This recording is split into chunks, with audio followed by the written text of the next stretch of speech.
এই দাবির ক্ষেত্রে ওনারা কিন্তু পোশাক পরিহিত আইনজীবী হায়ার করে এনে উপস্থাপন করেছেন। আমি দেখেছি ব্যান্ড, ওনারা এখনো ব্যান্ড আছে, খেয়াল করেছি আমি। মাননীয় স্পিকার, আইনজীবী যে দাবিগুলো করেছেন খুব জুসি দাবি। মাননীয় স্পিকার, কয়েক মাস আগে আপনি যেমন সুপ্রিম কোর্টে ছিলেন, আমরাও ছিলাম সুপ্রিম কোর্টে।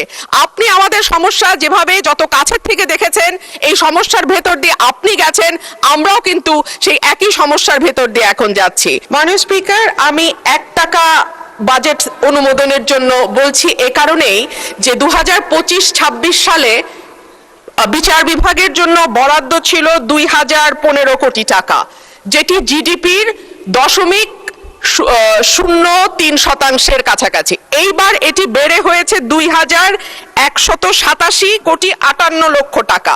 মাননীয় স্পিকার, এটাও জিডিপির 0.03% মতো, এর বেশি নয়। অথচ আমরা যদি বিটিভির মতন একটা একেবারে মানে কি বলবো, যে খাত থেকে কোনো লাভ হয় না এরকম একটি খাতের বরাদ্দের দিকে তাকাই, সেটাও দেখব বিচার বিভাগের বরাদ্দের চেয়ে কয়েক গুণ বেশি।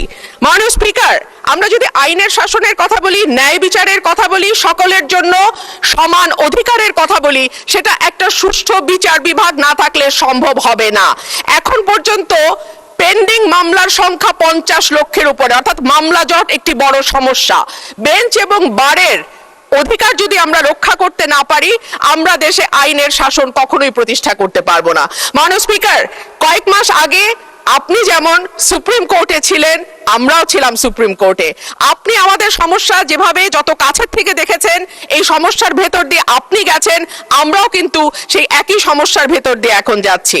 মাননীয় স্পিকার, আমাদের বারের যেই দাবিটা, যার পক্ষ থেকে আজকে আমি এখানে কথা বলছি মাননীয় স্পিকার, সেখানে বলা হচ্ছে যে আমাদের প্রতি বছর যেই ফিটা আমরা পরিশোধ করি, সেটা মৃত্যুর আগ পর্যন্ত লয়াররা সেই ফিটা আর তুলতে পারে না।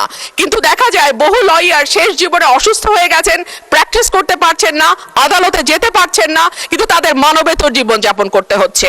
একই ধরনের কথা শিক্ষানবিশ আইনজীবীদের ক্ষেত্রেও প্রযোজ্য। মাসে 2000-5000 টাকা তাদেরকে সিনিয়ররা দেন, কখনো দেন না।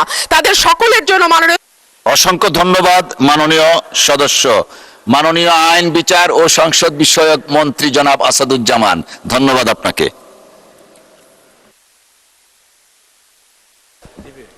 মাননীয় স্পিকার, আপনাকে ধন্যবাদ। মাননীয় স্পিকার, আপনি লক্ষ্য করেছেন অন্য দাবির ক্ষেত্রে কিন্তু মাননীয় সংসদ সদস্যরা নিজেরাই আর্গুমেন্ট করেছেন।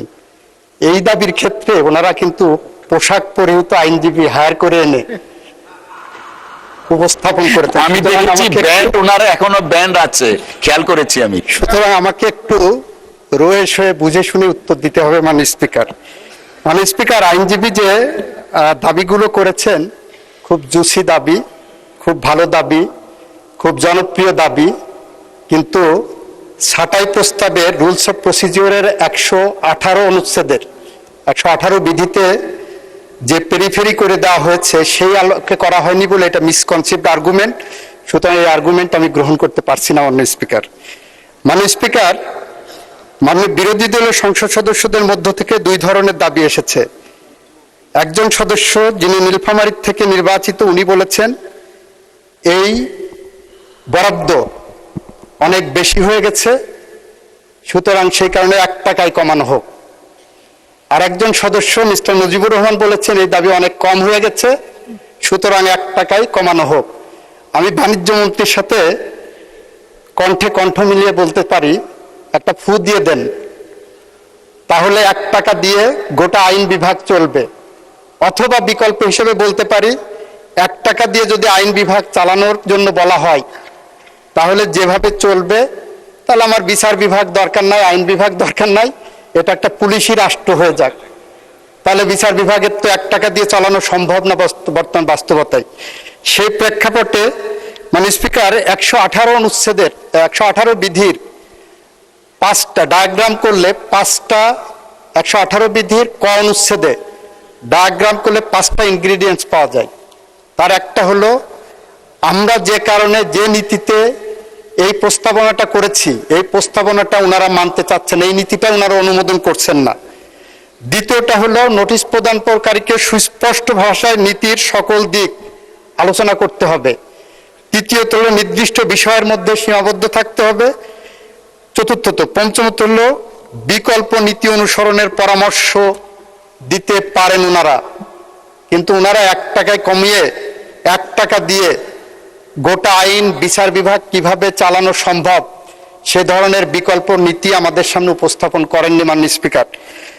সেটা যাই হোক মাননীয় স্পিকার, এই টাকাটা আমাদের বিচার বিভাগ চালানোর জন্য অপ্রতুল হলেও এই 2030-এর জুন পর্যন্ত এই টাকার বিকল্প আমাদের সামনে কোনো উপস্থাপনা আমাদের নাই বলে এটাকে অনুমোদন করার জন্য আমি আপনার মাধ্যমে সংসদের কাছে উপস্থাপন করছি এবং ছাঁটাই প্রস্তাবটি নাকচ করার জন্য আহ্বান জানাচ্ছি মাননীয় স্পিকার। ধন্যবাদ। 2027-এর 30 জুন হবে, 2027-এর 30 জুন। 27-30 জুন জি পর্যন্ত। জি, ধন্যবাদ।